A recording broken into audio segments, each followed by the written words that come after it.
একটি কথা আমাদের সবসময় মনে রাখতে হবে যে শেষ ভালো যার সব ভালো তার।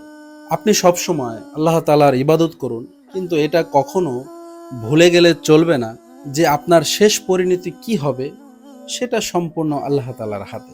মন্দ কোনো পরিণাম আপনার সারা জীবনের নেক আমলকে ধ্বংস করে দিতে পারে এবং আপনার উত্তম কোনো পরিণাম আপনার সারা জীবনের গুনাহকে মিটিয়ে দিতে পারে।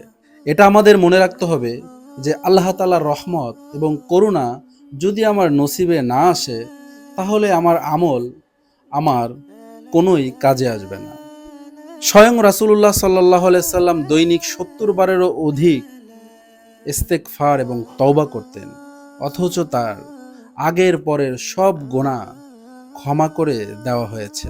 কোনো আমলই মানুষকে আল্লাহ তাআলার রহমত এবং তার মাগফিরাত থেকে অমুখাপেক্ষী করে দিতে পারে না।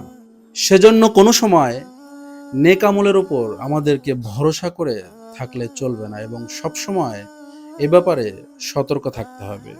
রাসূলুল্লাহ সাল্লাল্লাহু আলাইহি সাল্লাম বলেছেন যে আমাদের শরীরে এক টুকরো গোস্ত খণ্ড রয়েছে, যদি তা ভালো হয় তাহলে সমস্ত শরীরটাই ভালো হয়ে যায়, আর যদি সেটা খারাপ হয় তাহলে সমস্ত শরীর খারাপ হয়ে যায়।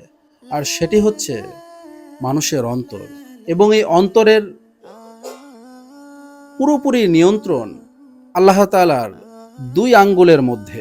হাদিসে এসছে, তোমাদের কেউ সারা জীবন জান্নাতের আমল করে থাকে, এমনকি তার এবং জান্নাতের মধ্যে 1 হাত দূরত্ব বাকি থাকে। এমন সময় কিতাব অর্থাৎ তাকদীর তার উপর অগ্রগামী হয়ে যায়, তখন সে জাহান্নামীদের আমল করে জাহান্নামে পতিত হয়।